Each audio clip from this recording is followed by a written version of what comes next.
حدیث شریف جو صحیح بخاری میں ہے، یہ کتاب العلم چیپٹر میں، اس میں الفاظ ہیں میں نے نبی علیہ السلام سے 2 پیالے لیے، ایک تمہارے سامنے ظاہر کر دیا یعنی قرآن و سنت کا علم، ظاہر علم کے پیالے تھے وہ، اور دوسرا اگر میں تمہارے سامنے بیان کروں تو تم میری رگے جاں کاٹ دو۔ علم معرفت کا تو کہیں بیچ میں ذکر ہی نہیں ہے، یہ تو انہوں نے خود اپنا لقمہ اس کے منہ میں ڈالا ہے۔ اب لاجیکلی سپیکنگ اگر آپ اس سے مراد یہ صوفیاء کا جو ایک سو کالڈ سلسلہ چل رہا ہے یا علم لدنی کے نام کے اوپر دھوکہ دے رہے ہیں، تو پھر میرا معصومانہ سوال ہے کہ جو تصوف کے سلاسل ہیں، قادریہ، چشتیہ، نقشبندیہ، سہروردیہ، یا پہلے ہوا کرتے تھے جنیدیہ، طیفوریہ اور باقی، ان میں کس سلسلے کے اندر حضرت ابو ہریرہ آتے ہیں؟ حضرت ابو ہریرہ کا تو کسی سلسلے میں نام تک موجود نہیں ہے۔ تو اگر علم لدنی ان کے ذریعے ٹرانسفر ہوا ہے تو حضرت ابو ہریرہ تو آنے چاہیے نا، ٹھیک ہے نا، تو کہیں موجود ہی نہیں ہے۔ اور بھائی صحیح بخاری میں ہی موجود ہے، حضرت ابو ہریرہ نے خود بتا دیا کہ وہ علم کیا تھا۔ صحیح بخاری کی حدیث ہے کہ حضرت ابو ہریرہ کہتے ہیں مجھے نبی علیہ السلام نے بنو قریش کے یعنی بنو امیہ کے ان لڑکوں کے نام، ان کے ماں باپ کے نام بھی بتائے ہیں جن کے ہاتھوں اس امت کی تباہی ہونے والی ہے۔ اور بخاری کے الفاظ ہیں جب شام میں بنو امیہ کی حکومت آئی آل مروان کی، تو وہ جو تبا تابعی تھے نا، وہ اپنے دادا سے کہتے ہیں، تبا تابعی کے بھی آگے سے بیٹے ہیں، وہ اپنے دادا سے کہتے ہیں سعید تابعی سے کہ دادا جان لگتا ہے کہ یہ وہی لڑکے ہیں جن کے بارے میں آپ کو حضرت ابو ہریرہ بتایا کرتے تھے، ٹھیک ہے، بلکہ وہ خود کہنے لگے ان سے کہ یہ لگتا ہے کہ یہ انہی لوگوں کی حکومت ہے۔ تو یہ بنو امیہ کے ہاتھوں جو تباہی ہونے والی تھی اس کا ذکر ہے۔ اس کو سپورٹیو وہ حدیث ہے صحیح مسلم میں، وہ بھی حضرت ابو ہریرہ سے ہے کہ نبی علیہ السلام نے فرمایا کہ میری امت کا یہ قبیلہ میری امت کی اینٹ سے اینٹ بجا دے گا، بنو امیہ۔ تو صحابہ نے کہا کہ آپ ہمیں کیا حکم دیتے ہیں؟ آپ نے فرمایا کہ کاش میری امت ان سے الگ رہے۔ مسند ابی یعلا میں حدیث موجود ہے، المستدرک للحاکم میں ہے کہ حضرت ابو ہریرہ کہتے ہیں نبی علیہ السلام نے اپنی وفات سے چند دن پہلے ایک خواب دیکھا کہ بنو مروان کے بندر آپ کے ممبر کے اوپر اچھل کود رہے ہیں، اور اس کی یعنی آپ کو بتایا گیا کہ آپ کی وفات کے بعد یہ حکومت پہ قابض ہو جائیں گے۔ تو حضور علیہ السلام اتنے پریشان ہوئے کہ حضرت ابو ہریرہ کہتے ہیں کہ اپنی وفات تک پھر حضور کو کسی نے ہنستے ہوئے نہیں دیکھا کہ یہ بندر چڑھیں گے ممبر کے اوپر۔ یہ بھی حضرت ابو ہریرہ نے روایت کی ہے۔ تو سر وہ بتا کے گئے ہیں، وہ دوسرا پیالہ منو دس دے گئے نے تانا میں دس رہے وہاں اینج ہے، صرف انہوں نے اپنی جان بچائی ہے، نام نہیں لیے، کیونکہ انہیں خطرہ تھا کہ یہی حکومت میں بیٹھے ہوئے ہیں تو میری گردن کاٹ دیں گے۔ حسین تو ہر کوئی بندہ نہیں بنتا نا سر، یعنی آخری درجے میں اجازت ہے، آپ یعنی اپنا جو جان بچانے کے لیے کسی لیول تک کمپرومائز کر سکتے ہیں، برائی کو دل میں برا جانتے ہوئے۔ ایک اور حدیث ہے مسند احمد کے اندر کہ حضرت ابو ہریرہ یہ کہا کرتے تھے اے اللہ میں جو 70 کی دہائی کا آغاز ہے یعنی 60 کے فوراً بعد، اس سے تیری پناہ میں آتا ہوں اور نوجوان لڑکوں کی حکومت سے۔ دلائل النبوہ امام بیہقی کی کتاب میں آتا ہے، مشکات میں بھی یہ روایت موجود ہے کہ بازاروں میں چلتے ہوئے وہ دعا کیا کرتے تھے اے اللہ میں جو 60 کی دہائی کا جو اینڈ ہے، 70 کا آغاز ہے اور جو چھوکروں کی حکومت ہے، اس سے میں تیری پناہ میں آتا ہوں۔ اور اللہ تعالیٰ نے ان کو دیکھنے پہلی موت دے دی ہے، وہ 59 ہجری میں فوت ہوئے ہیں۔ 60 ہجری میں یزید جو ہے وہ امیر بن گیا اور 61 ہجری میں واقعہ کربلا ہو گیا۔ تو یہ حضرت ابو ہریرہ جس چیز کی طرف اشارہ کرتے تھے نا، وہ یہ بنو امیہ کے ذریعے امت کی تباہی ہونے والی یہ خبریں تھی، غیبی خبریں جو ان کو بتائی گئی تھی، اس کا کوئی علم معرفت، علم لدنی سے کوئی تعلق نہیں ہے، ورنہ تو حضرت ابو ہریرہ ان کے سلاسل کے اندر ہوتے۔ تو یہ اس حدیث کو مس کوٹ کیا جاتا ہے، اور منکرین حدیث خام خواہ اس حدیث کا انکار کرتے ہیں، وہ یہ سمجھتے ہیں صوفیاء کی دلیل ہے۔ تو آپ پہلے اس کو سمجھ تو لیں وہ حدیث ہے کیا، ان کی کوئی دلیل نہیں ہے، خام خواہ آپ ان کے کھاتے میں ڈال کے اور پھر اس کو ریجیکٹ کرنے کی کوشش کرتے ہیں۔ آپ علمی طریقے سے معاملات کو لے کے چلیں تو آپ کو پتہ چل جائے گا یہ معاملہ کچھ اور تھا، انہوں نے جان بوجھ کے اسے بگاڑ کے پیش کیا۔ جناب بخاری اور مسلم دونوں میں ایک حدیث ہے، سیدہ عائشہ کہتی ہیں کہ جس نے یہ کہا کہ نبی علیہ السلام نے کچھ دین جو اللہ کی طرف سے ان کو بتایا گیا تھا وہ لوگوں تک پہنچایا اور کچھ چھپا لیا، اس نے اللہ پہ بھی جھوٹ باندھا، رسول اللہ پہ بھی جھوٹ باندھا۔ یہ کوئی چھوٹا ہلکا جملہ نہیں ہے۔ اور پھر اما عائشہ نے کہا کہ سورۃ المائدہ پڑھ کے دیکھو، اللہ کے نبی کو تو اللہ نے حکم دیا تھا یا ایھا الرسول بلغ ما انزل الیک من ربک، اے رسول پہنچا دیجئے جو اللہ نے آپ کی طرف وحی کیا ہے، اور اگر آپ نے نہ پہنچایا تو آپ نے بھی رسالت کا حق ادا نہ کیا۔ اما عائشہ یہ آیت پڑھ کے کہتی تھی کہ جب رسول اللہ کو اللہ یہ کہہ رہا ہے کہ تم نے رسالت کا کام ہی پورا نہیں کیا، اگر آپ نے امت تک دین نہیں پہنچایا تو یہ کیسے ہو سکتا ہے کہ حضور باتیں چھپا لیں؟ اور سر یہ پہنچانے کی ذمہ داری پوری امت تک کے لیے تھی، خاص لوگوں تک نہیں۔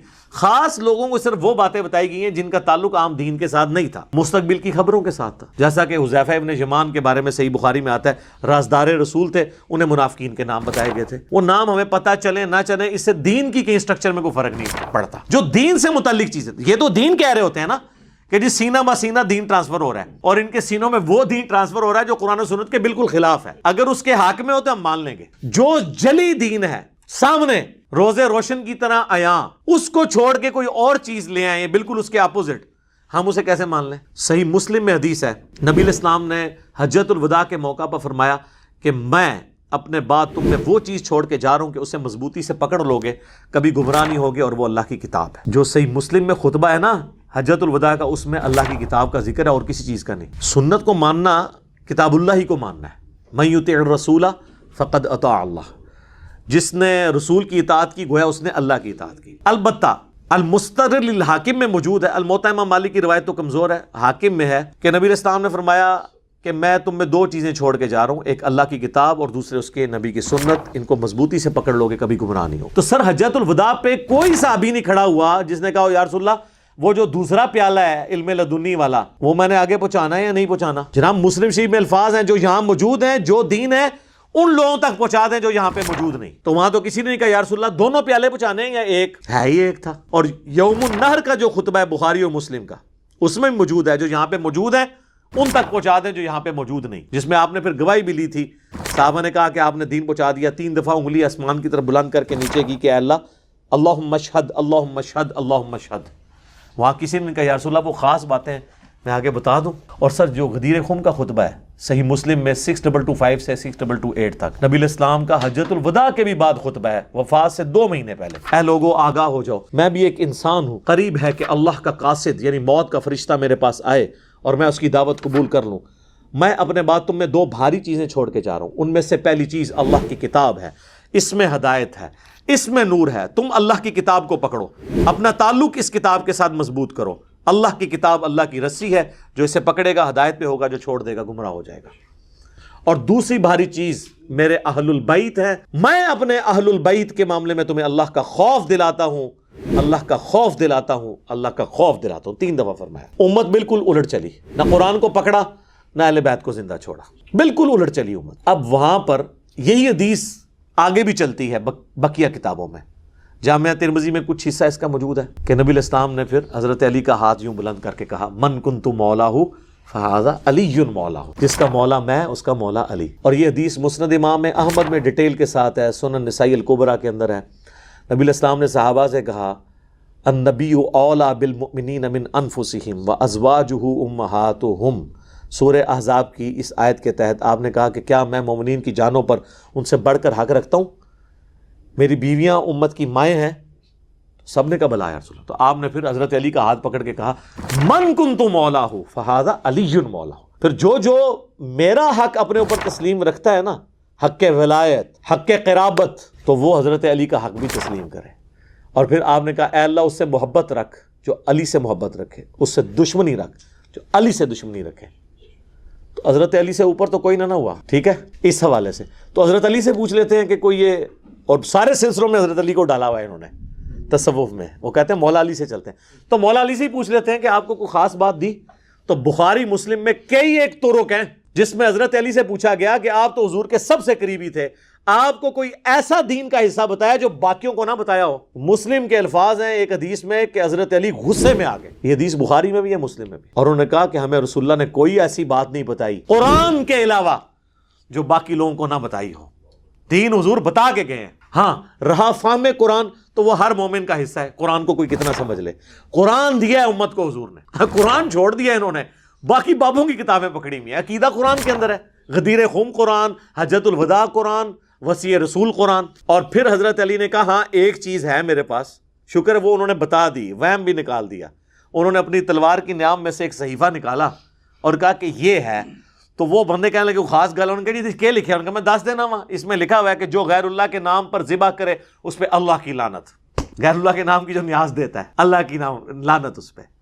اور اس پہ لکھا ہے جو اپنے باپ پہ لعنت کرے اس پہ اللہ کی لعنت، جو بدعت جاری کرے اس پہ اللہ کی لعنت، اور جو راستے کے نشان ہٹا دے ریگستان کے علاقوں میں نا نشان بنے ہوتے تھے، وہ کوئی چھیڑخانی کرنے کے لیے نشان شفٹ کر دے، جس طرح ایرو ادھر ہے ادھر کر دیا تو ریگستان میں تو بندہ مر گیا نا، ظاہر ہے اونٹوں پہ سفر کر رہا ہے، کئی دن تک پانی نہیں ملنا، تو آپ نے فرمایا اس میں بھی اللہ کی لعنت جو ریگستان کا اس طرح راستہ بدل دے۔ اور ایک اور روایت میں بخاری مسلم کے آتا ہے کہ جس نے مدینے میں بدعت کو جاری کیا یا کسی بدعتی کو پناہ دی، اس پہ اللہ کی لعنت، اللہ کے فرشتوں کی لعنت، تمام لعنت کرنے والوں کی لعنت، اور قیامت والے دن نہ اللہ اس کا کوئی فرض قبول کرے گا نہ کوئی نفل قبول کرے گا۔ یہ مولا علی نے اس صحیفے سے پڑھ کے سنایا کہ یہ اس میں لکھا ہے، ساری لعنتاں انہوں تے ہی پی رہی نے، یہ سارے کام وہی کرتے ہیں، انہوں نے قرآن و حدیث نو چھوڑ کے اپنے بابیاں لہرو کر لے ہوئے نے، انہوں نے جناب یعنی قرآن و حدیث کے نام کے اوپر سواریاں سوار کر کے تو درباروں پہ جا کے پھینک دی ہیں۔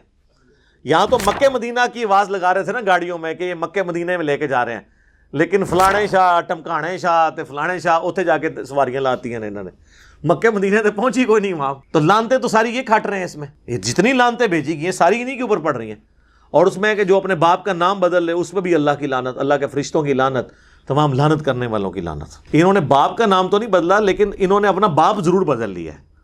ہمارا باپ کون تھا؟ محمد رسول اللہ، وہی ہے نا، النبی اولیٰ بالمؤمنین من انفسہم وازواجہ امہاتہم، نبی کی بیویاں ہماری مائیں ہیں تو حضور ہمارے کیا ہوئے؟ باپ، تو باپ تو انہوں نے بدل لیا اپنا، انہوں نے تو اپنے اپنے بابے رکھے ہوئے ہیں، اپنے اپنے سلسلے رکھے ہوئے ہیں۔ تو سر اسی کو تو ہم عرض کرتے ہیں کہ مرنے سے پہلے اے مسلمان کر لے اس پہ غور، کتابوں کا خدا اور ہے، بابوں کا خدا اور۔